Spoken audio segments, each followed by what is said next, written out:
Welcome everyone. आप सभी का स्वागत है आपके अपने चैनल रोजगार गेटवे एकेडमी पर, जहां पर केवीएस एनवीएस की जो न्यू वैकेंसीज निकली हैं उसकी कंप्यूटर नॉलेज के साथ साथ जनरल नॉलेज की क्लास आज से चलेंगी। आज हमारी फर्स्ट क्लास है, तो चलिए आज हम शुरू करते हैं अपनी क्लास को।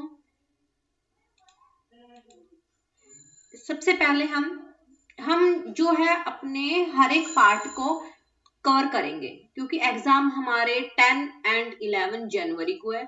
तो हम अपनी हिस्ट्री भी करेंगे, अपनी पॉलिटिक्स भी करेंगे, अपनी साइंस भी करेंगे। हम अपने हर एक पार्ट को थोड़ा थोड़ा कवर करेंगे, ठीक है। स्टैटिक जीके भी करेंगे। तो चलिए हम अपनी शुरुआत अपने फर्स्ट पार्ट यानी कि इतिहास हिस्ट्री से करते हैं। भारत का इतिहास। उत्तर में हिमालय से लेकर दक्षिण में समुद्र तक फैला यह उपमहाद्वीप भारतवर्ष के नाम से ज्ञात है, जिसे महाकाव्य तथा पुराणों में भारतवर्ष अर्थात भरतों का देश तथा यहाँ के निवासियों को भारतीय अर्थात भरत की संतान कहा गया है। भारत एक प्राचीन कबीले यानी कि उत्तर पश्चिम में रहने वाले लोगों का एक समूह का नाम था। इसका उल्लेख ऋग्वेद में भी मिलता है। बाद में इसका प्रयोग देश के लिए होने लगा। प्राचीन भारतीय अपने देश को जम्बू द्वीप अर्थात जम्बू वृक्षों का द्वीप कहते थे। तो प्राचीन भारतीय अपने देश को क्या कहते थे? जम्बू द्वीप कहते थे। प्राचीन ईरानी इसे सिंधु नदी के नाम से जोड़ते थे, जिसे वे सिंधु न कहकर हिंदू कहते थे। यही नाम फिर पूरे पश्चिम में फैल गया और पूरे देश को इसी एक नदी के नाम से जाना जाने लगा। यूनानी इसे इंदे और अरब इसे हिंद कहते थे। मध्यकाल में इस देश को हिंदुस्तान कहा जाने लगा। तो भारत को हिंदुस्तान कब कहा जाने लगा? मध्यकाल में। और यह शब्द भी फारसी शब्द हिंदू से बना है। यूनानी भाषा के इंदे के आधार पर अंग्रेज इसे इंडिया कहने लगे थे। तो अंग्रेज इसे यूनानी भाषा के इंदे शब्द के आधार पर इंडिया कहने लगे थे। विंध्य की पर्वत श्रृंखला देश को उत्तर और दक्षिण दो भागों में बांटती है। उत्तर में इंडो यूरोपीय परिवार की भाषाएं बोलने वालों की और दक्षिण में द्रविड़ परिवार की भाषाएं बोलने वालों का बहुमत है। उत्तर में हिमालय से लेकर दक्षिण में कन्याकुमारी तक, पूर्व में ब्रह्मपुत्र की घाटी से लेकर पश्चिम में सिंधु पार तक अपना राज्य फैलाने वाले राजे चक्रवर्ती कहलाते थे। इस प्रकार की राजनैतिक एकता कम से कम 2 बार प्राप्त हुई थी। ईसा पूर्व 3री सदी में अशोक ने अपना साम्राज्य सुदूर दक्षिणांचल को छोड़कर सारे देश में फैलाया। फिर ईसा की 4ठी सदी में समुद्रगुप्त की विजय पताका गंगा की घाटी से तमिल देश के छोर तक पहुंची। तो ईसा पूर्व की 3री सदी में तो अशोक ने अपने साम्राज्य को सुदूर दक्षिणांचल को छोड़कर सारे देश में फैलाया। और 4ठी सदी में, ईसा की 4ठी सदी में समुद्रगुप्त ने अपनी विजय पताका तमिल देश के छोर तक पहुंचाई थी। भारत की जनसंख्या का निर्माण जिन प्रमुख नस्लों के लोगों के मिश्रण से हुआ है वे इस प्रकार है: प्रोटो ऑस्ट्रेलॉयड, पैलियो और मेडिटेरियन, कॉकेशॉयड, निग्रोयड और मंगोलियड। भारतीय इतिहास को अध्ययन की सुविधा के लिए 3 भागों में बांटा गया है: प्राचीन भारत, मध्यकालीन भारत एवं आधुनिक भारत। सबसे पहले इतिहास को 3 भागों में बांटने का श्रेय किसे जाता है? क्रिस्टोफ सेलारिस को जाता है। क्रिस्टोफ सेलारिस ने सबसे पहले अध्ययन किया। ऋग्वेद क्या था? ऋचाओं के क्रमबद्ध ज्ञान के संग्रह को ऋग्वेद कहते हैं। तो ऋग्वेद में क्या मिलती हैं? ऋचाएं मिलती हैं। इसमें 10 मंडल हैं, 1028 सूक्त हैं एवं 10,462 ऋचाएं हैं। इस वेद के ऋचाओं के पढ़ने वाले ऋषि को होत्री कहते हैं। इस वेद से आर्य के राजनीतिक प्रणाली, इतिहास एवं ईश्वर की महिमा के बारे में जानकारी मिलती है। विश्वामित्र द्वारा रचित ऋग्वेद के तीसरे मंडल में सूर्य देवता सावित्री को समर्पित प्रसिद्ध गायत्री मंत्र है। तो गायत्री मंत्र कहाँ मिलता है? ऋग्वेद के तीसरे मंडल में। इसके 9वें मंडल में देवता सोम का उल्लेख है। इसके 8वें मंडल की हस्तलिखित ऋचाओं को खिल्ल कहते हैं। तो 8वें मंडल की ऋचाओं को क्या कहते हैं? खिल्ल कहते हैं। ऋग्वेद का सबसे बड़ा 10वां मंडल है, जिसमें नदी स्तुति सूक्त, पुरुष सूक्त, नासदीय सूक्त और सूर्य सूक्त आदि सम्मिलित है। चातुष्वर्णीय समाज की कल्पना का आदि स्रोत ऋग्वेद के 10वें मंडल में वर्णित पुरुष सूक्त है। जिसके अनुसार 4 वर्ण आदि पुरुष ब्रह्मा के क्रमशः मुख, भुजाओं, जंघाओं और चरणों से उत्पन्न हुए हैं। धर्म सूत्र 4 प्रकार प्रमुख जातियों की स्थितियों, व्यवसायों, दायित्वों, कर्तव्यों तथा विशेषाधिकारों से स्पष्ट विभेद करता है। ऋग्वेद के कई परिच्छेदों में प्रयुक्त अधन्य जिसका वध नहीं किया जा सकता शब्द का संबंध गाय से है। तो अधन्य का संबंध किससे है? गाय से है। ऋग्वेद में ब्रह्म का उल्लेख तो है किंतु आत्मा का नहीं है, यानी कि ऋग्वेद में आत्मा के बारे में कोई भी बात नहीं कही गई है। ईसा पूर्व एवं ईसदी वर्तमान में प्रचलित ग्रेगोरियन कैलेंडर ईसाई धर्म गुरु ईसा मसीह के पूर्व जन्म पर आधारित है। ईसा मसीह के जन्म के पहले के समय को ईसा पूर्व BC यानी कि before the birth of Jesus Christ कहा जाता है। ईसा पूर्व में वर्षों की गिनती उल्टी दिशा में होती है। जैसे महात्मा बुद्ध का जन्म 563 ईसा पूर्व और मृत्यु 483 ईसा पूर्व में हुई, यानी ईसा मसीह के जन्म से 563 वर्ष पूर्व महात्मा बुद्ध का जन्म एवं 483 वर्ष पूर्व मृत्यु हुई। ईसा मसीह की जन्म तिथि से आरंभ हुआ सन ईसवी सन कहलाता है। इसके लिए संक्षेप में ईसवी लिखा जाता है। ईसवी को लैटिन भाषा के शब्द एडी में भी लिखा जाता है। एडी यानी कि एनो डोमिनी, जिसका अर्थ है in the year of Lord, यानी कि जीसस क्राइस्ट के ईयर में। विंसेंट आर्थर स्मिथ ने प्राचीन भारत का पहला सुव्यवस्थित इतिहास अर्ली हिस्ट्री ऑफ इंडिया 1904 में तैयार किया। तो भारत का पहला सुव्यवस्थित इतिहास किसने चालू किया? विंसेंट आर्थर स्मिथ ने सन 1904 में। इस पुस्तक के 1/3 भाग में केवल सिकंदर का आक्रमण वर्णित है, इसमें भारत को स्वेच्छाचारी शासन वाला देश कहा गया है, जिसे ब्रिटिश शासन की स्थापना से पहले कभी राजनीतिक एकता का अनुभव ही नहीं हुआ था। उन्होंने लिखा है, वस्तुतः भारतीय इतिहासकारों का सरोकार शासन के एकमात्र स्वरूप तानाशाही से ही है। वामनावतार के 3 पगों के आख्यान का प्राचीनतम स्रोत भी ऋग्वेद है। वामन अवतार क्या था? वामन अवतार भगवान वामन श्री हरि के पहले ऐसे अवतार थे जो मानव रूप में प्रकट हुए थे। उनके पिता कश्यप ऋषि और माता अदिति थी। वे बोने ब्राह्मण के रूप में जन्मे थे।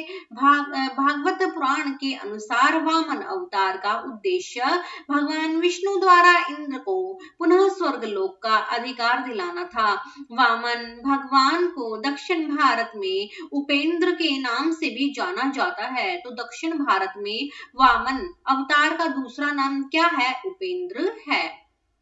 चलिए अब है हमारा सेकंड पार्ट, जो है हमारा भूगोल।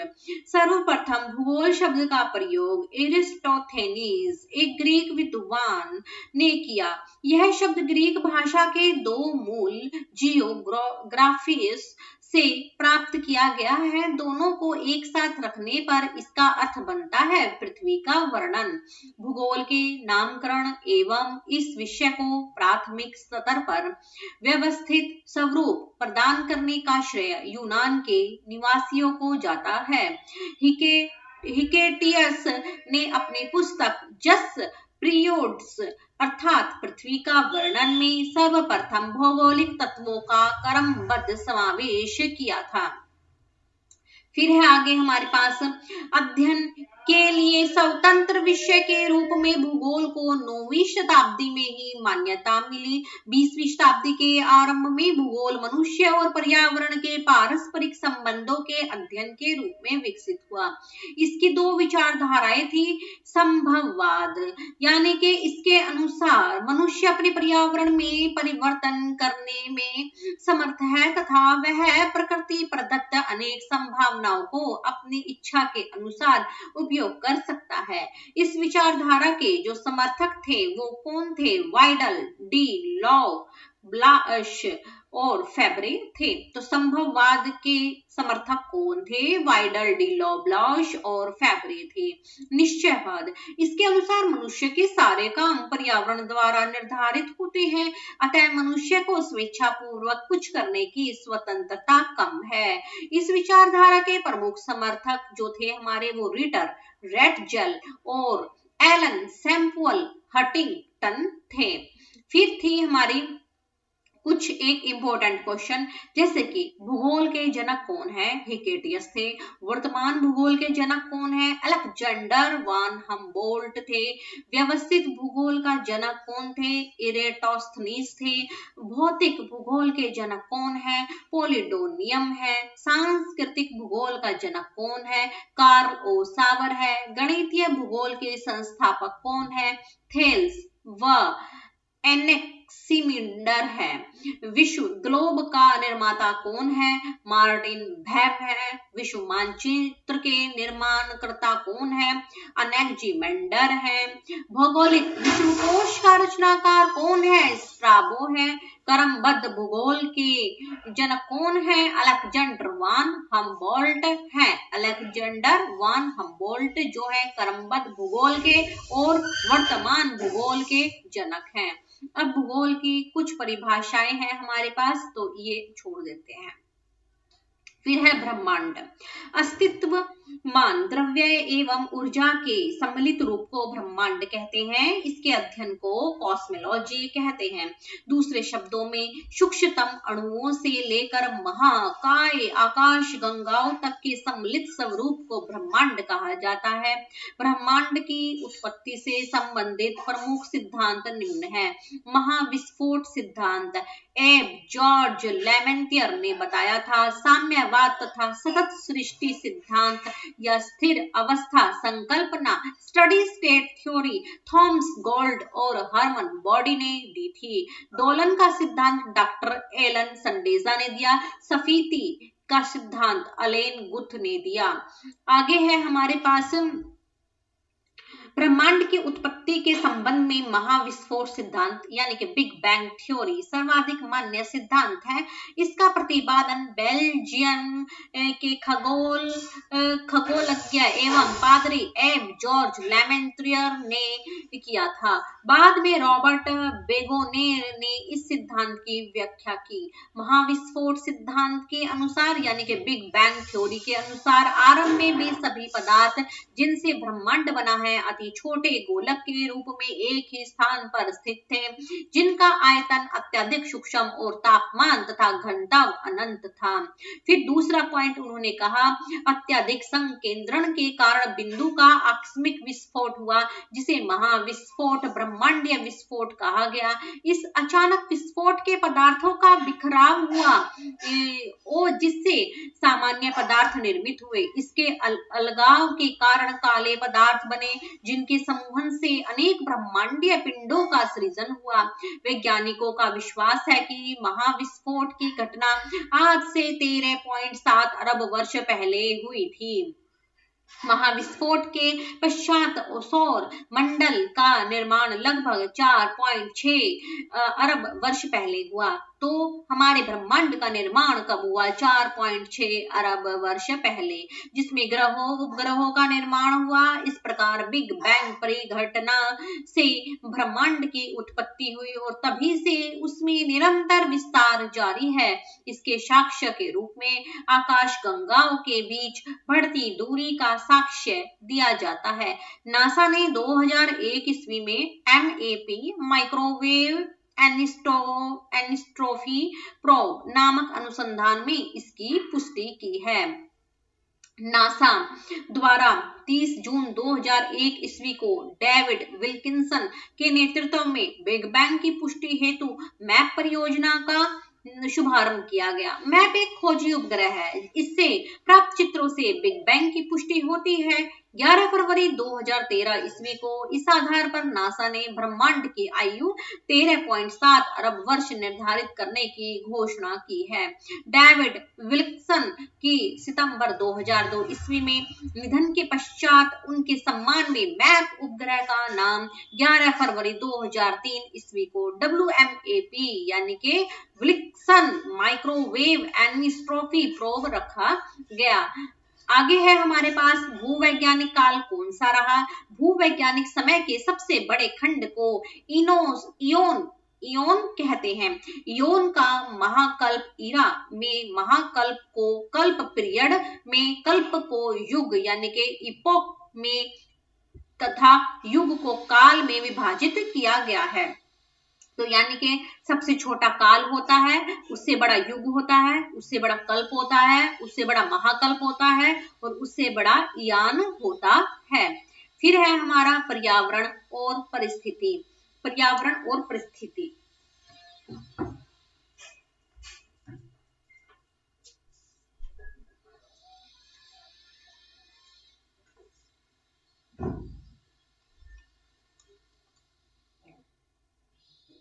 पर्यावरण एवं सतत विकास। पर्यावरण शब्द की उत्पत्ति एक फ्रेंच शब्द एनवायरनर से हुई है, जिसका अर्थ घेरना या घिरा हुआ होता है। प्रत्येक जीव अपने विशिष्ट परिवेश में रहता है। जीव एवं उसका परिवेश एक दूसरे को प्रभावित करते हैं। किसी जीव या जीवों का सही परिवेश पर्यावरण कहलाता है। यानी सजीवों, जीव जंतुओं, वनस्पतियों, सूक्ष्म जीवों आदि के आसपास अथवा उनके चारों ओर उपस्थित आवरण ही पर्यावरण है। पर्यावरण संरक्षण अधिनियम 1986 के अनुसार पर्यावरण किसी जीव के चारों तरफ घिरे भौतिक एवं जैविक दशाएं एवं उनके साथ अंतःक्रिया को सम्मिलित करता है। पर्यावरण एक भौतिक एवं जैविक संकल्पना है, अतः इसमें पृथ्वी के भौतिक या अजैविक तथा जैविक संघटकों को सम्मिलित किया जाता है। यहाँ यह भी उल्लेखनीय है कि पर्यावरण स्थिर नहीं रहता, जैविक और अजैविक दोनों ही घटकों में परिवर्तन होता रहता है। अधिकांश परिवर्तनों को जीवधारी सहन कर लेते हैं। जिस सीमा पर तक जीवधारी वातावरण में हुए परिवर्तन को सहन कर लेते हैं, उसे सहनशीलता परास कहा जाता है। पर्यावरण के प्रकार। पर्यावरण को दो भागों में विभाजित किया जा सकता है।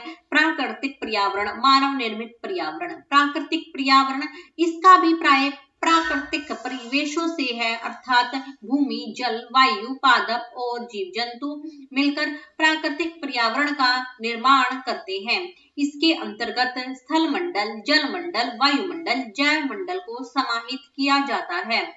मानव निर्मित पर्यावरण। मनुष्य ने प्राकृतिक पर्यावरण में रहते हुए अपनी आवश्यकताओं और सुविधाओं को ध्यान में रखकर कुछ निर्माण एवं परिवर्तन किए हैं। इस प्रकार मानव द्वारा निर्मित परिदृश्य मानव निर्मित पर्यावरण कहलाता है।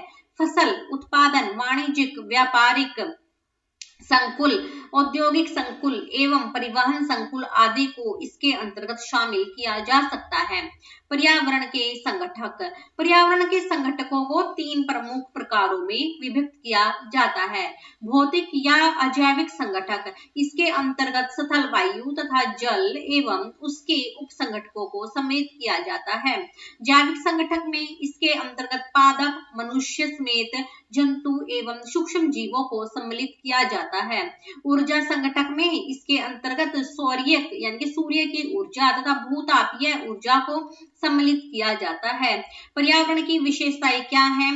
जैविक एवं अजैविक तत्वों के योग को पर्यावरण कहते हैं। जैविक विविधता, प्राकृतिक वास तथा ऊर्जा किसी पर्यावरण के मुख्य तत्व होते हैं।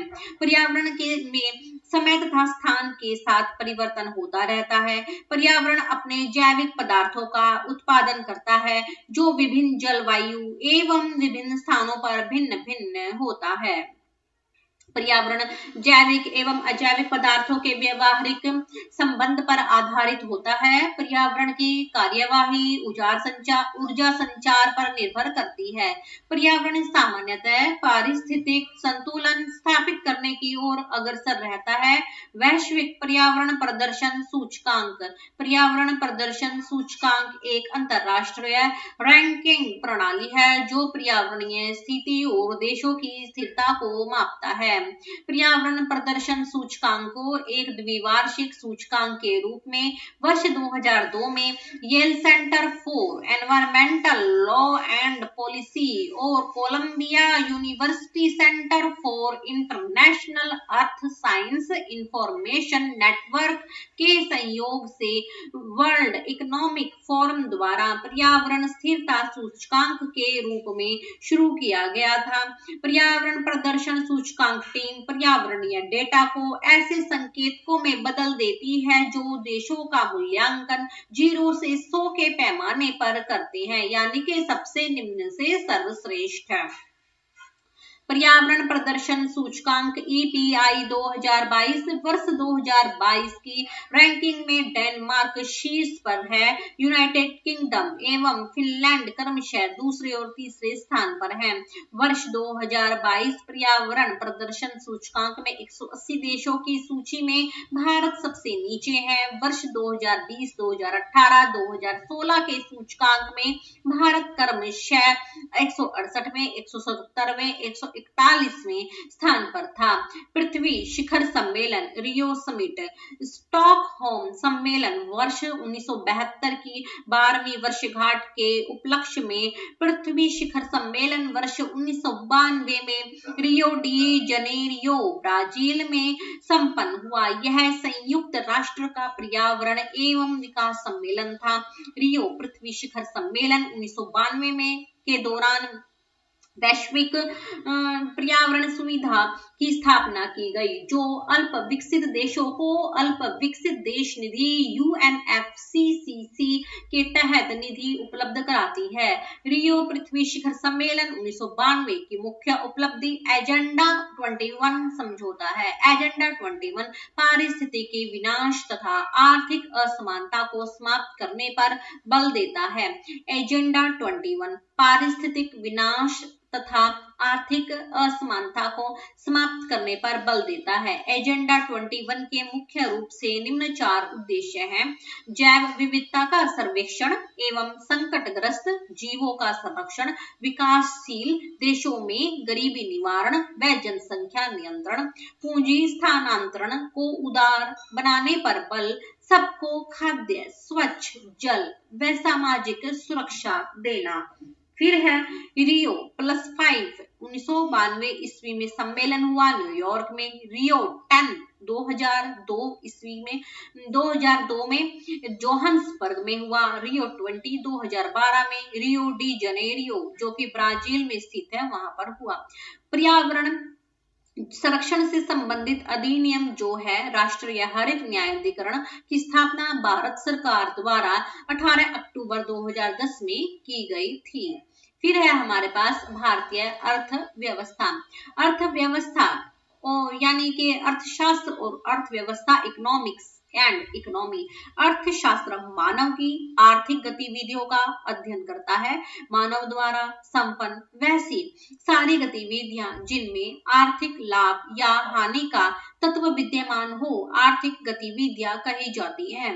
अर्थव्यवस्था एक अधूरा शब्द है। अगर इसके पूर्व किसी देश या किसी क्षेत्र विशेष का नाम न जोड़ा जाए। वास्तव में जब हम किसी देश को किसी देश को उसकी समस्त आर्थिक क्रियाओं के संदर्भ में परिभाषित करते हैं तो उसे अर्थव्यवस्था कहते हैं। आर्थिक क्रिया किसी देश के व्यापारिक क्षेत्र, घरेलू क्षेत्र तथा सरकार द्वारा दुर्लभ संसाधनों के प्रयोग, वस्तुओं तथा सेवाओं के उपभोग, उत्पादन तथा वितरण से संबंधित है। अर्थव्यवस्था की परिभाषा न्यून, मध्य तथा उच्च आय विश्व बैंक के वर्गीकरण के अनुसार प्रति व्यक्ति सकल राष्ट्रीय आय के आधार पर विश्व की अर्थव्यवस्था को निम्न 4 वर्गों में बांटा गया है। नीचे आय वाली यानी कि यूएस डॉलर 995 या इससे भी कम, नीचे मध्य आय वाली यूएस डॉलर 996 3895 तक, फिर उच्च मध्य आय वाली यानी कि यूएस डॉलर 389 से 12055, उच्च आय वाली यूएस डॉलर 12055 या इससे अधिक। विश्व बैंक का यह वर्गीकरण 1 जुलाई 2018 का है। फिर है निजी क्षेत्र और बाजार के सापेक्ष राज्य व सरकार की भूमिका के आधार पर अर्थव्यवस्थाओं का वर्गीकरण 3 श्रेणियों में किया जाता है। पूंजीवादी अर्थव्यवस्था पहली है हमारी। इस अर्थव्यवस्था में क्या उत्पादन करना है, कितना उत्पादन करना है और उसे किस कीमत पर बेचना है, ये सब बाजार तय करता है। इसमें सरकार की कोई आर्थिक भूमिका नहीं होती है। 1776 ईस्वी में प्रकाशित एडम स्मिथ की किताब द वेल्थ ऑफ नेशंस को पूंजीवादी अर्थव्यवस्था का उद्गम स्रोत माना जाता है। दूसरी व्यवस्था है हमारी राज्य अर्थव्यवस्था। राज्य अर्थव्यवस्था में इस अर्थव्यवस्था की उत्पत्ति पूंजीवादी अर्थव्यवस्था की लोकप्रियता के विरोध स्वरूप हुआ। इसमें उत्पादन, आपूर्ति और कीमत सबका फैसला सरकार द्वारा लिया जाता है। ऐसी अर्थव्यवस्थाओं को केंद्रीकृत नियोजित अर्थव्यवस्था कहते हैं जो गैर बाजारी अर्थव्यवस्था होती है। राज्य अर्थव्यवस्था की 2 अलग अलग शैली नजर आती है। सोवियत संघ की अर्थव्यवस्था को समाजवादी अर्थव्यवस्था कहते हैं, जबकि 1985 ईस्वी से पहले चीन की अर्थव्यवस्था को साम्यवादी अर्थव्यवस्था कहते हैं। समाजवादी अर्थव्यवस्था में उत्पादन के साधनों पर सामूहिक नियंत्रण की बात शामिल थी और अर्थव्यवस्था को चलाने में सरकार की बड़ी भूमिका थी। वही साम्यवादी अर्थव्यवस्था में सभी संपत्तियों पर सरकार का नियंत्रण था और श्रम संसाधन भी सरकार के अधीन थे।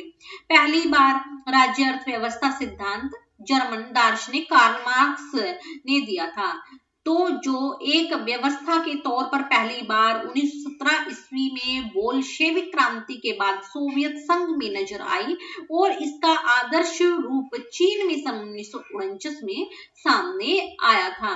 अब देखिए विश्व की 10 शीर्ष अर्थव्यवस्थाएं जो 2025 में नोटिस की गई थी, उसमें भारत जो है कितने ट्रिलियन डॉलर में है।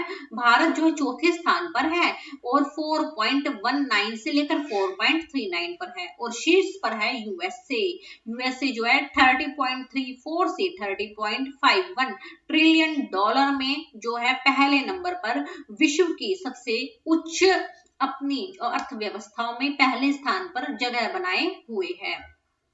फिर है हमारी जीडीपी। पीपीपी का मतलब क्रय शक्ति क्षमता पर आधारित सकल घरेलू उत्पाद है। 2025 में प्रति व्यक्ति जीडीपी के आधार पर दुनिया के 10 जो सबसे बड़ी अर्थव्यवस्थाएं थी उनमें भी यूएसए तो पहले ही नंबर पर है और भारत जो है वो 10वें नंबर पर है।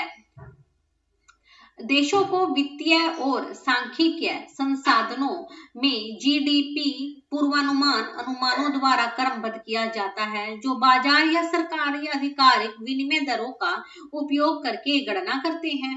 पीपीपी का उपयोग करते हुए जीडीपी की तुलना राज्य के घरेलू बाजार का आकलन करते समय नाम मात्र जीडीपी का उपयोग करने वालों की तुलना में अधिक उपयोगी होती है, क्योंकि पीपीपी अंतरराष्ट्रीय बाजार विनिमय दरों का उपयोग करने के बजाय देश के स्थानीय वस्तुओं, सेवाओं और मुद्रास्फीति दरों की सापेक्ष लागत को ध्यान में रखता है, जो प्रति व्यक्ति आय में वास्तविक अंतर को विकृत कर सकता है। पीपीपी का उपयोग अक्सर वैश्विक गरीबी सीमा को मापने के लिए किया जाता है और इसका उपयोग संयुक्त राष्ट्र द्वारा मानव विकास सूचकांक के निर्माण में किया जाता है। तीसरी है हमारी मिश्रित अर्थव्यवस्था। इसमें कुछ लक्षण राज्य अर्थव्यवस्था के मौजूद होते हैं तो कुछ लक्षण पूंजीवादी अर्थव्यवस्था के, यानी कि सरकारी एवं निजी क्षेत्र का सह अस्तित्व। द्वितीय विश्व युद्ध की समाप्ति के बाद उपनिवेशवाद के चंगुल से निकले दुनिया के कई देशों ने मिश्रित अर्थव्यवस्था को अपनाया। इनमें भारत, मलेशिया और इंडोनेशिया जैसे देश शामिल हैं। केन्स ने सुझाव दिया था कि पूंजीवादी अर्थव्यवस्था को समाजवादी अर्थव्यवस्था की और कुछ कदम बढ़ाना चाहिए, जबकि प्रोफेसर लॉन्ज ने कहा था कि समाजवादी अर्थव्यवस्था को पूंजीवादी अर्थव्यवस्था की ओर कुछ कदम बढ़ाने चाहिए। बंद अर्थव्यवस्था वह अर्थव्यवस्था जिसमें न तो निर्यात हो न ही आयात हो, यानी ऐसी अर्थव्यवस्था का शेष विश्व में कोई संबंध नहीं होता है। अर्थव्यवस्था के क्षेत्र क्या क्या है? मानव के वे तमाम क्रियाकलाप जो आय सृजन में सहायक होते हैं उन्हें आर्थिक क्रिया की संज्ञा दी गई है।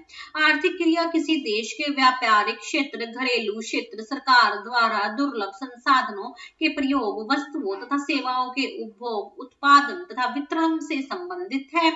अर्थव्यवस्था की आर्थिक गतिविधियों को 3 श्रेणियों में बांटा गया है, जिन्हें अर्थव्यवस्था का क्षेत्र कहा जाता है, जिनमें से आज हम अपनी सिर्फ पहली ही पढ़ेंगे, जो है हमारी प्राथमिक क्षेत्र। जब हम प्राकृतिक संसाधनों का उपयोग करके किसी वस्तु का उत्पादन करते हैं तो उसे प्राथमिक क्षेत्रक की गतिविधि कहा जाता है। इन गतिविधियों का संबंध भूमि, जल, वनस्पति और खनिज जैसे प्राकृतिक संसाधनों से है। प्राथमिक क्षेत्रक में शामिल है कृषि, वानिकी, मत्स्य पालन, पशुपालन, खनन और उत्खनन। इसमें संलग्न श्रम की प्रकृति को रेड कॉलर जॉब के जरिए संकेतित किया जाता है। फिर है हमारा भारतीय संविधान।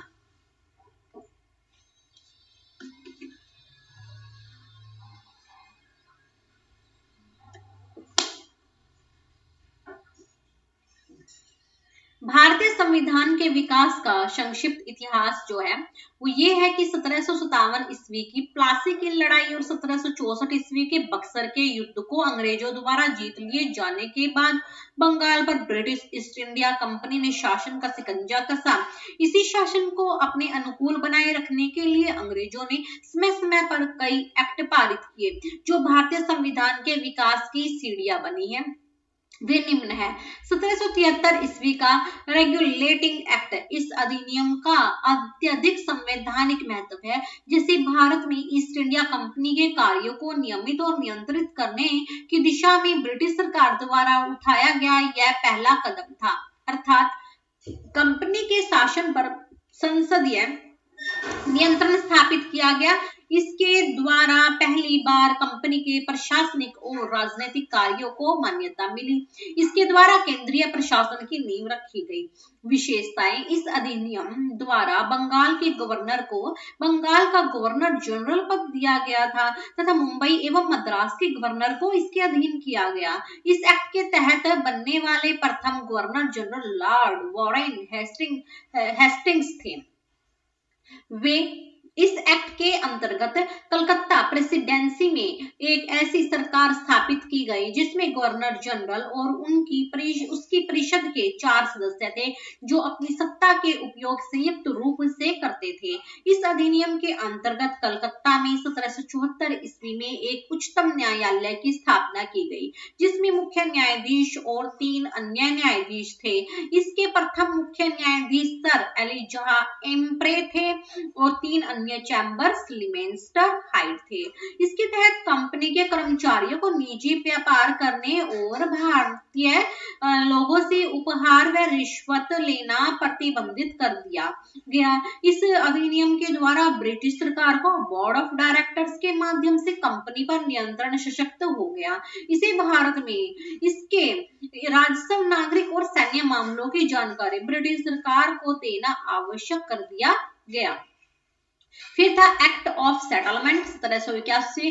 रेगुलेटिंग एक्ट की कमियों को दूर करने के लिए इस एक्ट का प्रावधान किया गया। इस एक्ट के अनुसार कलकत्ता की सरकार को बंगाल, बिहार और उड़ीसा के लिए भी विधि बनाने का प्राधिकार प्रदान किया गया। 1784 ईस्वी का पिट्स इंडिया एक्ट, इस एक्ट के द्वारा दोहरे प्रशासन का प्रारंभ हुआ। पहला बोर्ड ऑफ डायरेक्टर्स यानी कि व्यापारिक मामलों के लिए और बोर्ड ऑफ कंट्रोलर यानी कि राजनीतिक मामलों के लिए। 1793 ईस्वी का चार्टर अधिनियम, इसके द्वारा नियंत्रण बोर्ड के सदस्यों तथा कर्मचारियों के वेतनादि को भारतीय राजस्व में से देने की व्यवस्था की गई। 1813 ईस्वी का चार्टर अधिनियम, इस अधिनियम की मुख्य विशेषता ये थी कि कंपनी के अधिकार पत्र को 20 वर्षों के लिए बढ़ा दिया गया। कंपनी के भारत के साथ व्यापार करने के एकाधिकार को भी छीन लिया गया, किंतु उसे चीन के साथ व्यापार एवं पूर्वी देशों के साथ चाय के व्यापार के संबंध में 20 वर्षों के लिए एकाधिकार प्राप्त रहा। कुछ सीमाओं के अधीन सभी ब्रिटिश नागरिकों के लिए भारत के साथ व्यापार खोल दिया गया और 1813 में से पहले ईसाई पादरियों को भारत में आने की आज्ञा नहीं थी, परंतु 1813 के अधिनियम द्वारा ईसाई पादरियों को आज्ञा प्राप्त करके भारत आने की सुविधा मिल गई। 1833 ईस्वी का चार्टर अधिनियम क्या था? इस अधिनियम की मुख्य विशेषताएं हैं कि इसके द्वारा कंपनी के व्यापारिक अधिकार पूर्णतः समाप्त कर दिए गए और अब कंपनी का कार्य ब्रिटिश सरकार की ओर से मात्र भारत का शासन करना रह गया। बंगाल के गवर्नर जनरल को भारत का गवर्नर जनरल कहा जाने लगा। बंबई तथा मद्रास की परिषदों की विधि निर्माण शक्तियों को वापस ले लिया गया और विधिक परामर्श हेतु गवर्नर जनरल की परिषद में विधि सदस्य के रूप में चौथे सदस्य को शामिल किया गया। भारत में दास प्रथा को विधि विरुद्ध घोषित कर दिया गया तथा 1843 ईस्वी में उसका उन्मूलन कर दिया गया। अधिनियम की धारा 87 के तहत कंपनी के अधीन पद धारण करने के लिए किसी व्यक्ति को धर्म, जन्म स्थान, मूल वंश या रंग के आधार पर अयोग्य न ठहराए जाने का उपबंध किया गया। गवर्नर जनरल की परिषद को राजस्व के संबंध में पूर्ण अधिकार प्रदान करते हुए गवर्नर जनरल को संपूर्ण देश के लिए एक ही बजट तैयार करने का अधिकार दिया गया। एक ही अधिकार दिया गया।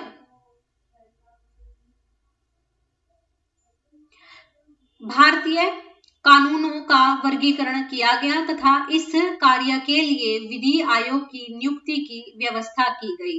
1834 में लॉर्ड मैकाले की अध्यक्षता में प्रथम विधि आयोग का गठन हुआ। तो प्रथम विधि आयोग का गठन कब हुआ? 1834 में लॉर्ड मैकाले की अध्यक्षता में। 1853 ईस्वी का चार्टर अधिनियम जो था उसमें क्या था? इस अधिनियम की मुख्य विशेषताएं थी कि इस अधिनियम के द्वारा सेवाओं में नामजदगी का सिद्धांत समाप्त कर कंपनी के महत्वपूर्ण पदों को प्रतियोगी परीक्षाओं के आधार पर भरने की व्यवस्था की गई और इसके लिए 1854 ईस्वी में मैकाले समिति की नियुक्ति की गई। इस अधिनियम के द्वारा गवर्नर जनरल की परिषद के विधायी एवं प्रशासनिक कार्यों को अलग कर दिया गया। इसके तहत परिषद में 6 नए पार्षद जोड़े गए जिन्हें विधान पार्षद कहा गया। 1853 ईस्वी का भारत शासन अधिनियम। इस अधिनियम की विशेषताएं हैं, भारत का शासन कंपनी से लेकर ब्रिटिश क्राउन के हाथों में सौंपा गया। भारत में मंत्री पद की व्यवस्था की गई। 15 सदस्यों की भारत परिषद का सृजन हुआ और यानी कि 8 सदस्य ब्रिटिश सरकार के थे और 7 सदस्य कंपनी के निदेशक मंडल के थे। भारतीय मामलों पर ब्रिटिश संसद का सीधा नियंत्रण स्थापित किया गया। मुगल सम्राट के पद को समाप्त कर दिया गया। इस अधिनियम के द्वारा बोर्ड ऑफ डायरेक्टर्स तथा बोर्ड ऑफ कंट्रोल को समाप्त कर दिया गया और भारत में शासन संचालन के लिए ब्रिटिश मंत्रिमंडल में एक सदस्य के रूप में भारत के राज्य सचिव की नियुक्ति की गई। वह अपने कार्यों के लिए ब्रिटिश संसद के प्रति उत्तरदायी होता था और भारत के प्रशासन पर इसका संपूर्ण नियंत्रण था। उसी का वाक्य अंतिम होता था, चाहे वह नीति के विषय में हो या अन्य ब्यौरे के विषय में हो। भारत के गवर्नर जनरल का नाम बदलकर वायसराय कर दिया गया। तो वायसराय नाम जो है 1858 ईस्वी के भारत शासन अधिनियम पर किया गया। अतः इस समय के गवर्नर जनरल लॉर्ड कैनिंग अंतिम गवर्नर जनरल एवं प्रथम वायसराय थे। तो लॉर्ड कैनिंग जो है हमारे प्रथम वायसराय थे। फिर है हमारा 6th चैप्टर जो है हमारा भौतिक विज्ञान यानी कि फिजिक्स, यानी कि अब हम जो है साइंस से रिलेटेड अपना पार्ट करेंगे। भौतिक प्राकृतिक विज्ञान की वह शाखा है जिसमें द्रव्य यानी कि मैटर और ऊर्जा और उसकी परस्पर क्रियाओं का अध्ययन होता है। भौतिक प्राकृतिक जगत का मूल विज्ञान है, क्योंकि विज्ञान की अन्य शाखाओं का विकास भौतिकी के ज्ञान पर बहुत हद तक निर्भर करता है। इसका मात्रक यानी कि यूनिट, किसी राशि के मापन के निर्देश मानक को मात्रक यानी कि यूनिट कहते हैं। दो प्रकार की होती है, एक तो फंडामेंटल यानी कि मूल मात्रक और व्युत्पन्न मात्रक यानी कि डिराइव्ड यूनिट। अब भौतिक राशियां देखिए उसमें क्या क्या है। जो लंबाई है उसकी एसआई यूनिट जो है वो मीटर है और वो एम से डिनोट होती है। द्रव्यमान किलोग्राम है, केजी से डिनोट होता है। समय की सेकंड है, एस से डिनोट होती है। ताप की केल्विन है, के से डिनोट होती है। विद्युत धारा यानी कि एम्पियर में होती है और ए से डिनोट होती है। ज्योति तीव्रता की कैंडेला हमारी जो है एसआई यूनिट है और सीडी से डिनोट होती है। पदार्थ का परिमाण जो है मोल से डिनोट होता है, यानी कि उसे हम मोल ही कहते हैं। एसआई के संपूरक मूल मात्रक क्या है? जैसे आप समतल कोण लोगे तो उसे रेडियन में डिनोट करोगे और आरएडी लिख दोगे, और घन कोण जो है यानी कि सॉलिड एंगल है वो स्टेरेडियन में होगा और उसे एसआर लिख दोगे। फिर एसआई के कुछ पुराने मात्रक हमारे हैं, जैसे ताप का है डिग्री सेल्सियस, आवृत्ति का है सीपीएस यानी कि कंपन प्रति सेकंड और इसे हर्ट्ज में डिनोट करते हैं। ज्योति तीव्रता का है कैंडल शक्ति यानी कि सीपी, तो पुराना हो गया, हम इसे कैंडल शक्ति कहेंगे और इसे सीडी से डिनोट करते हैं। फिर है आगे हमारे पास समतलीय कोण। समतलीय कोण जो है वो D theta equal to D S upon में आर के बराबर होता है। ठोस कोण हमारा जो है डी ओमेगा यानी कि डी ए अपॉन में आर स्क्वायर के बराबर होता है। वे सभी मात्रक जो मूल मात्रकों की सहायता से व्यक्त किए जाते हैं उन्हें व्युत्पन्न मात्रक कहते हैं। खगोलीय दूरी का मापन देखिए क्या होता है। जो लाइट ईयर है प्रकाश द्वारा निर्वात में एक वर्ष में तय की गई कुल दूरी एक प्रकाश वर्ष होती है। खगोलीय दूरियों को मापने के लिए प्रकाश वर्ष का प्रयोग किया जाता है, क्योंकि प्रकाश वर्ष की चाल हमेशा ही एक समान रहती है। एक प्रकाश वर्ष 9.46 मल्टीप्लाई 10 की पावर 15 मीटर के बराबर होता है, या आप इसको क्या कह सकते हो 9.46 multiply 10 raise to the power 12 kilometre. पृथ्वी और सूर्य की औसत दूरी प्रकाश वर्ष के संदर्भ में ही मापी जाती है, जो कि 8.311 है। फिर है हमारे पास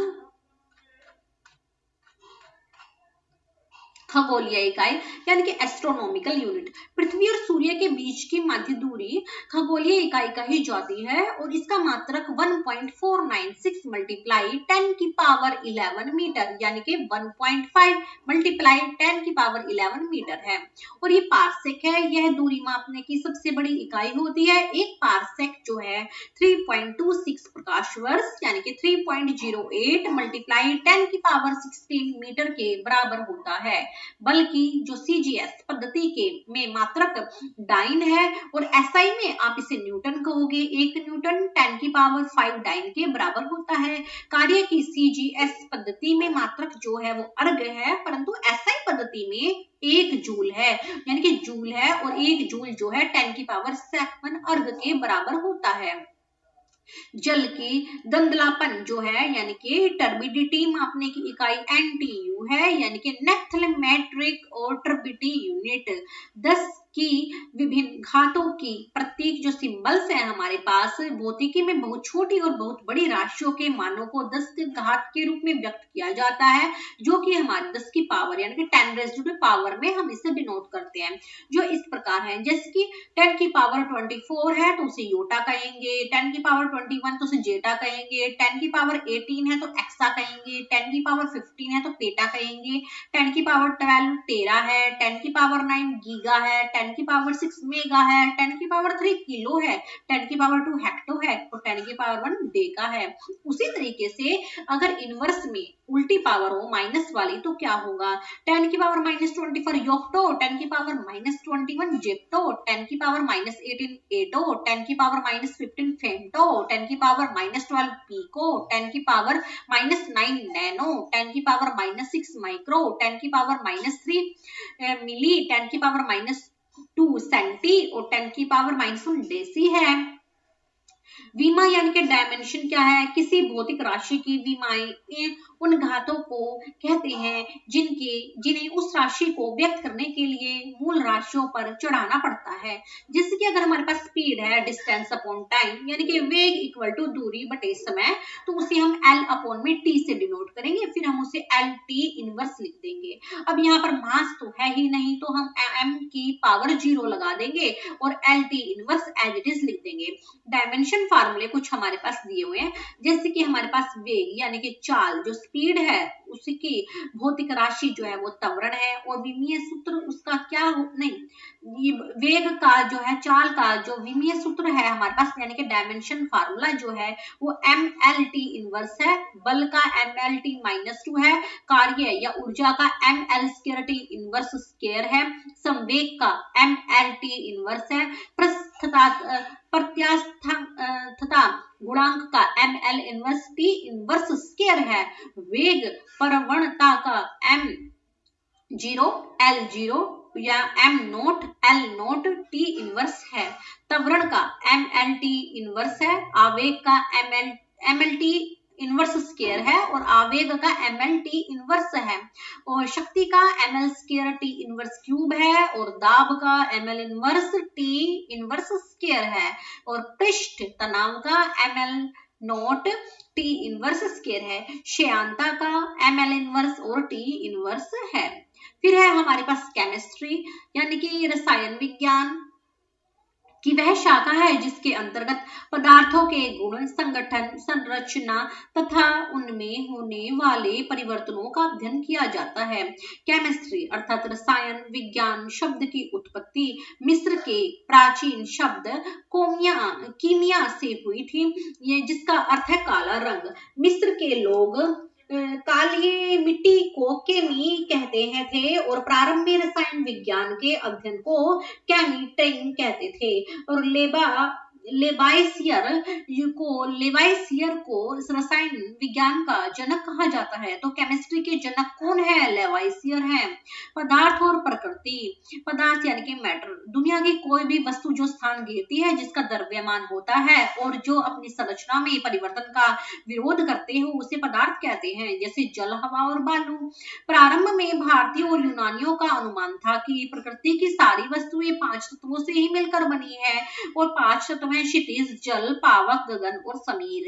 यानी कि भारत के महान ऋषि कणाद के अनुसार सभी पदार्थ अत्यंत सूक्ष्म कणों से बने हैं जिन्हें हम परमाणु कहते हैं। पदार्थ दो प्रकार के होते हैं, भौतिक और रासायनिक। भौतिक में आएंगे ठोस, द्रव और गैस, और रासायनिक में शुद्ध और मिश्रण।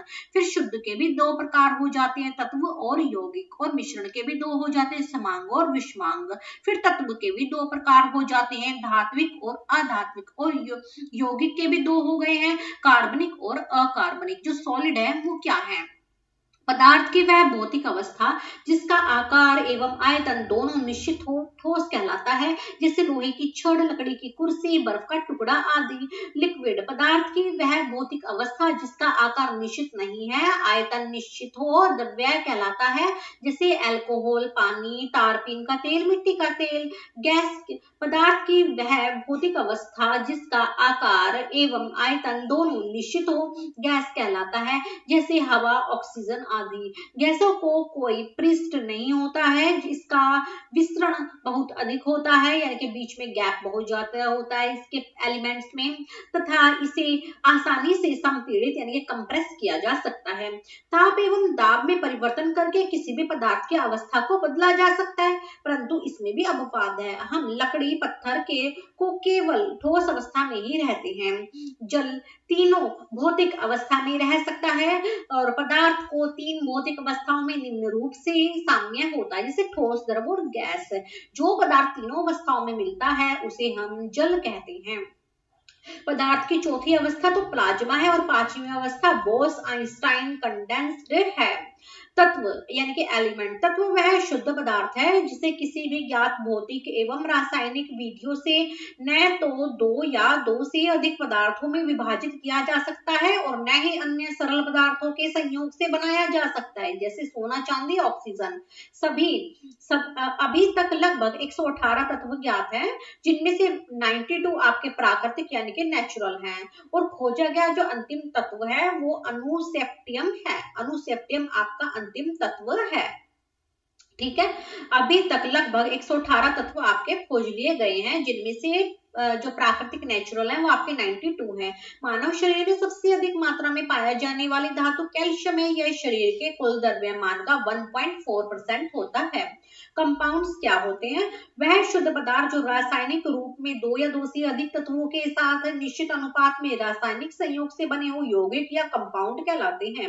यौगिक के गुण उनके अवयवी तत्वों के गुणों से भिन्न होता है, जैसे जल ऑक्सीजन और हाइड्रोजन से मिलकर बनता है, और ऑक्सीजन जलने में सहायक होती है, हाइड्रोजन खुद जलता है, लेकिन इन दोनों को मिलाने से यौगिक जल आग को बुझा देता है। अब मानव शरीर में यौगिक का कर्म क्या है?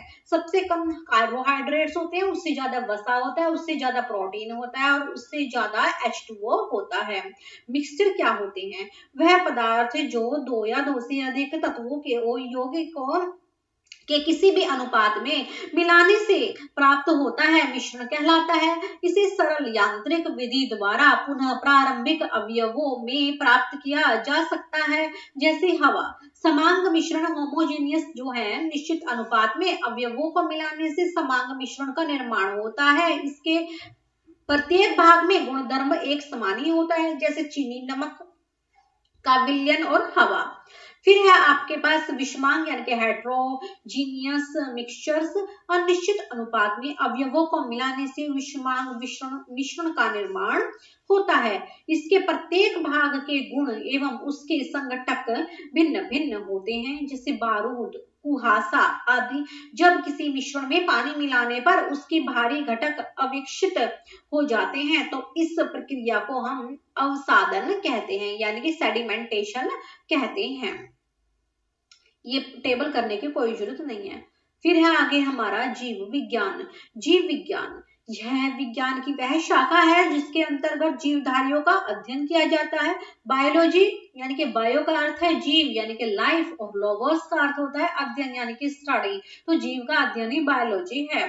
जीव विज्ञान शब्द का प्रयोग सबसे पहले लैमार्क ने और किसने किया था? ट्रेवीरेंस ने किया था, जो कि फ्रांस और जर्मनी के रहने वाले थे, और 1801 में इन्होंने जो है इस शब्द को बताया था। अब देखिए, मधुमक्खी पालन का अध्ययन क्या होता है? एपीकल्चर होता है। रेशम कीट का पालन क्या होता है? सेरिकल्चर कल्चर होता है। मत्स्य पालन का अध्ययन क्या है? पिसिकल्चर है।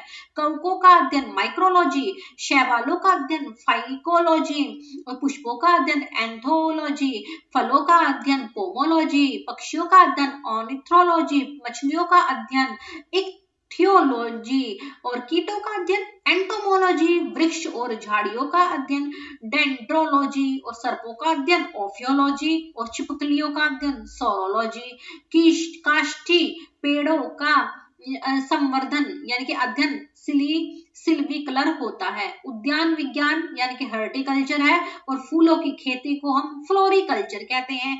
फूलों के अध्ययन को हम एंथ्रोलॉजी कहते हैं और घास का वैज्ञानिक अध्ययन जो है एग्रोस्टोलॉजी है।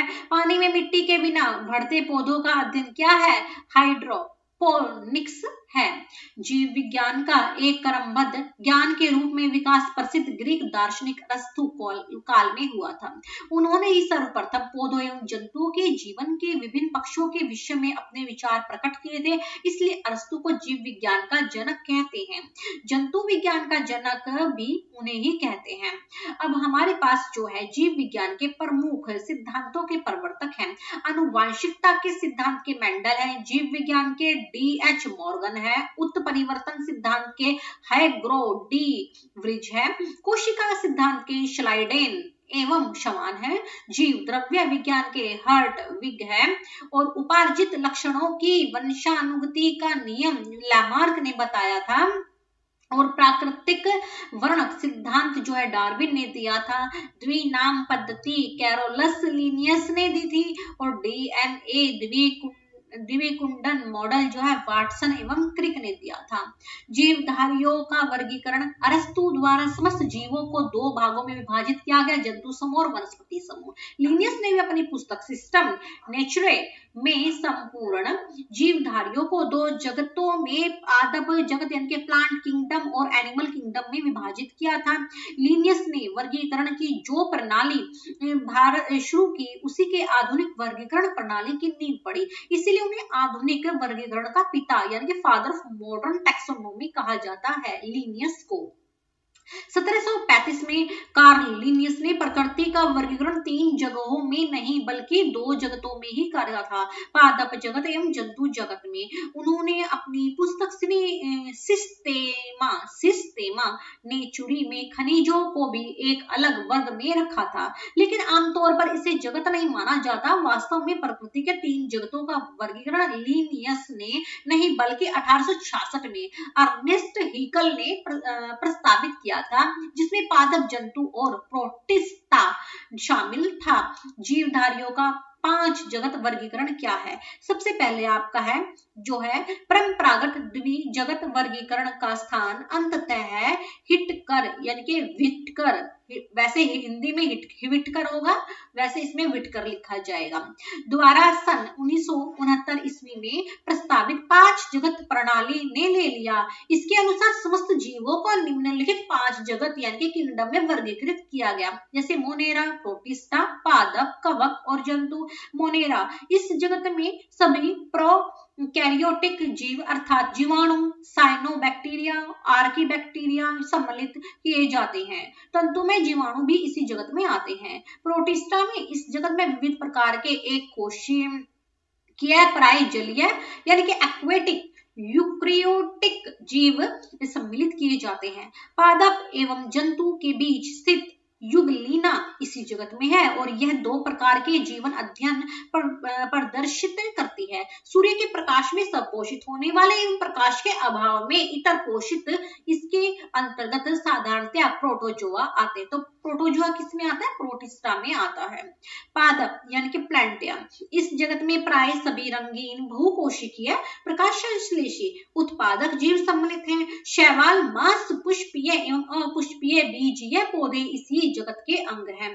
कवक यानी कि फंगी, इस जगत में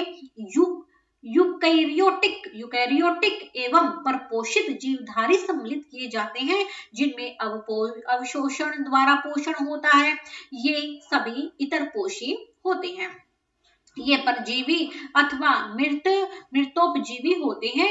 इसकी कोशिका भित्ति काइटिन नामक जटिल शर्करा की बनी होती है। तो फंगी की जो अपनी बाह्य कोशिका भित्ति होती है वो काइटिन की बनी होती है। फिर 5th नंबर पर है हमारे 5वें नंबर पर जंतु यानी कि एनिमल। इस जगत में भी बहुकोशिकीय जंतु संभोजी यानी कि होलोजोइक यूकैरियोटिक उपभोक्ता जीव सम्मिलित किए जाते हैं। इनको मेटाजोआ भी कहते हैं, जैसे हाइड्रा, जेलीफिश, कृमि, सितारा, मछली, सरीसृप, उभयचर, पक्षी तथा स्तनधारी जीव इसी जगत के अंग हैं। वर्गीकरण का जो आधारभूत है वो इकाई जाति यानी कि स्पीसीज है। जीवों के नामकरण क्या है हमारे, देखिए 1735 ईस्वी में कैरोलस लिनियस मेन थे हमारे नामक वैज्ञानिक ने वर्गी की जन्मदाता यानी कि फादर ऑफ टैक्सोनॉमी कहा जाता है, और ये ने जीवों के द्विनाम पद्धति को प्रचलित किया। इस पद्धति के अनुसार प्रत्येक जीवधारी का नाम लैटिन भाषा के 2 शब्दों से मिलकर बना है। पहला शब्द वंश नाम है यानी कि जेनेरिक नेम, दूसरा क्या है उसकी जाति यानी कि स्पीसीज का नेम है। वंश तथा जाति के नामों के बाद उस वर्गीकृत वैज्ञानिक का नाम लिखा जाता है जिसने सबसे पहले इस जाति को खोजा और जिसने इस जाति को सबसे पहले वर्तमान नाम प्रदान किया। जैसे मानव का वैज्ञानिक नाम होमो सैपियंस लिन है, तो इसको जो है किसने हमें बताया था, सैपियन लिन ने बताया था। फिर है हमारे पास भारत की प्रथम महिला राष्ट्रपति प्रतिभा देवी सिंह पाटिल है। भारत की प्रथम आदिवासी महिला राष्ट्रपति द्रौपदी मुर्मू है। भारत की प्रथम प्रधानमंत्री इंदिरा गांधी है। भारत की प्रथम महिला लोकसभा अध्यक्ष मीरा कुमार है। लोकसभा के प्रथम महिला महासचिव स्नेहलता श्रीवास्तव है। भारत की प्रथम महिला राज्यसभा उपसभापति वायलेट अल्वा है। और भारत की प्रथम महिला केंद्रीय मंत्री राजकुमारी अमृत कौर है। भारत की प्रथम महिला मुख्य चुनाव आयुक्त एवं राज्यसभा की प्रथम महिला महासचिव वी.एस. रमा देवी है। भारत की प्रथम महिला सांसद राधाबाई सुवायरन है। और भारत की प्रथम महिला राज्यपाल सरोजिनी नायडू है। यूपीएससी की प्रथम महिला अध्यक्ष रोज मिलियन बैथ्यू है। भारत की प्रथम महिला शासिका रजिया सुल्तान है। भारत की प्रथम महिला आईएएस अन्ना जॉर्ज और पहली आईपीएस किरण बेदी हैं। और महिला मुख्यमंत्री सुचेता कृपलानी है। और किसी राज्य की विधानसभा की प्रथम महिला अध्यक्ष श्रीमती शन्नो देवी है। कांग्रेस अध्यक्ष डॉक्टर एनी बेसेंट है। सुप्रीम कोर्ट की प्रथम महिला न्यायाधीश जो है वो मीरा साहिब फातिमा बीबी है। और उच्च न्यायालय की प्रथम महिला मुख्य न्यायाधीश लीला सेठ है। और देश की प्रथम महिला सत्र न्यायाधीश अन्ना चांडी केरल की रहने वाली थी। अशोक चक्र पाने वाली प्रथम महिला नीरजा भनोट है। और संयुक्त राष्ट्र संघ की प्रथम महिला भारतीय राजदूत विजय लक्ष्मी पंडित हैं। इंग्लिश चैनल पार करने वाली प्रथम भारतीय महिला जो है आरती साहा है। नोबेल पुरस्कार प्राप्त करने वाली प्रथम भारतीय महिला मदर टेरेसा। एवरेस्ट शिखर पर पहुंचने वाली बिछेंद्री पाल है। मिस वर्ल्ड बनने वाली प्रथम महिला कुमारी रीता फारिया है। एवरेस्ट पर लगातार 2 बार चढ़ने वाली प्रथम महिला संतोष यादव है। प्रथम मिस यूनिवर्स सुष्मिता सेन है। भारत रत्न पाने वाली प्रथम महिला इंदिरा गांधी है। और ज्ञानपीठ पुरस्कार पाने वाली प्रथम महिला आशा पूर्णा देवी है। अर्जुन पुरस्कार पाने वाली प्रथम महिला एल लम्सडेन है, जिन्होंने हॉकी में 1961 में मैच जीता था। ओलंपिक में कोई पदक पाने वाली प्रथम महिला कर्णम मल्लेश्वरी है, जिन्होंने कांस्य पदक पाया था। और अर्जुन एवं राजीव गांधी खेल रत्न दोनों पुरस्कार पाने वाली प्रथम महिला कुंजरानी है। और प्रथम महिला मेयर तारा चेरियन है। प्रथम महिला स्नातक कामिनी रॉय है। प्रथम महिला स्नातक कदाम्बिनी गांगुली एवं चंद्रमुखी बास है। प्रथम महिला फिजिशियन आनंदी बाई गोपाल राव जोशी हैं। प्रथम महिला सर्जन डॉक्टर प्रेमा मुखर्जी हैं। भारतीय खेल की प्रथम महिला ड्राइवर सुरेखा शंकर यादव है। और वायुसेना में प्रथम महिला पायलट हरिता कौर दयाल है। प्रथम महिला एयरबस पायलट दुर्गा बनर्जी हैं। प्रथम महिला लेफ्टिनेंट जनरल पुनीत अरोड़ा है। प्रथम महिला air vice marshal P Bandopadhyay हैं। प्रथम महिला chairperson of Indian Airlines Sushma Chawla है। अंतरिक्ष में जाने वाली प्रथम महिला कल्पना चावला है, जो कि बाद में अमेरिकी नागरिक बन गई थी। ऑस्कर पुरस्कार जीतने वाली प्रथम महिला भानु अथैया हैं। एशियाई खेलों में स्वर्ण पदक जीतने वाली प्रथम महिला कमलजीत संधू हैं। दक्षिणी ध्रुव पर पहुंचने वाली प्रथम महिला रीना कौशल धर्म शक्टू हैं। और 7 प्रमुख सागर तैरकर पार करने वाली प्रथम महिला बुला चौधरी है। गोबी रेगिस्तान पार करने वाली प्रथम महिला सुचेता कड़े थानकर है। राज्यसभा के लिए नामांकित होने वाली प्रथम महिला फिल्म अभिनेत्री नरगिस दत्त है। अंटार्कटिका पहुंचने वाली प्रथम महिला मेहर मूसा है। साहित्य अकादमी पुरस्कार जीतने वाली प्रथम महिला अमृता प्रीतम है। ओलंपिक खेलों में भाग लेने वाली प्रथम महिला मैरी लीला राव है। भारतीय सिनेमा की प्रथम अभिनेत्री देविका रानी रोरिक है। और राष्ट्रीय महिला आयोग की प्रथम महिला अध्यक्ष जयंती पटनायक है। दूरदर्शन समाचार वाचक प्रथम महिला प्रतिमा पुरी है। ओलंपिक बैडमिंटन महिला में रजत पदक जीतने वाली व विश्व बैडमिंटन चैंपियनशिप में महिला एकल का खिताब जीतने वाली प्रथम महिला पीवी सिंधु हैं। ओलंपिक बैडमिंटन महिला में कांस्य पदक जीतने वाली प्रथम महिला साइना नेहवाल है। ओलंपिक महिला कुश्ती में कांस्य पदक जीतने वाली प्रथम महिला साक्षी मलिक है, जिन्होंने 2016 में रियो ओलंपिक में कांस्य पदक जीता था। ओलंपिक में मुक्केबाजी में कांस्य पदक जीतने वाली प्रथम महिला मैरी कॉम है, जिन्होंने 2012 में लंदन ओलंपिक में पदक जीता था। प्रथम महिला विदेश सचिव चोकिला अय्यर। दोहरा शतक बनाने वाली प्रथम महिला मिताली राज। ओलंपिक की जिम्नास्टिक्स प्रतिस्पर्धा के लिए क्वालिफाई करने वाली प्रथम महिला दीपा कमारकर हैं। अंतरराष्ट्रीय ओलंपिक समिति की सदस्य बनने वाली प्रथम भारतीय महिला नीता अंबानी है।